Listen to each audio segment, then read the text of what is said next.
Assalomu alaykum. O'rtancha o'g'limizda, endi hammalari ham, hamma farzandlarimiz ham maktabda yaxshi o'qishgan. O'rtancha farzandimiz boshlang'ich sinfda alifbe bayramida 4 ta harf olganlar. Keyin boshqalarni ham aytib berib turadilar. Hammani bolalarni she'rlarni bilar ekanlar. Maktabda juda yaxshi o'qidilar. 9-sinf bitirganlarda mana diniy tomonda madrasada o'qiydilar deb maktabdan hujjatlarni oldirdim. Madrasaga hujjat topshiradigan bo'ldik. Onalari bilan sinf rahbarlari gaplashib, bu narsada aynitishibdi. Qanaqadir qo'rqitib, kirolmasiga chaqir qiladi hamma joyga boshqa deb mendan beso'roq olib avtodorojniy texnikumga topshirishibdi.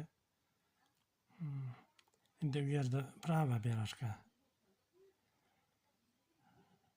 O'qishlari juda yaxshi edi. Agar mabodo shu ketishlari bo'lsa,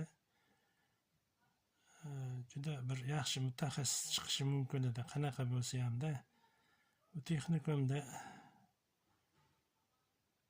intizom yaxshi emas ekan, yaxshi o'qitishmadi. Endi yaxshi o'qidilar ham mayli-yu. Institutga kiradigan bo'linganda med institutga kirgani men qarshi bo'ldim. Hozirga ba'zi bir doktorlarni ko'rib men bunga qarshi bo'ldim. Shu bilan Rossiyada hozirgina Koreyada ishlab keldilar.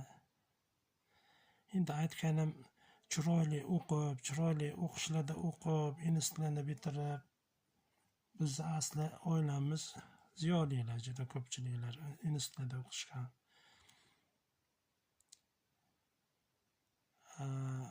Bilimli, ilmli bo'lsangiz, bitta chiroyli joyni bitirmasangiz keyin qiynalar ekanda bu farzand. Shunga ota-onalar astoydil bo'linglar, yaxshi o'qishsin farzandlaringni. Ota-ona bizga o'xshab bir-biringlar bilan tortishmasdan chiroyli joylarda keyin o'qib ishlashsin. Shunaqa.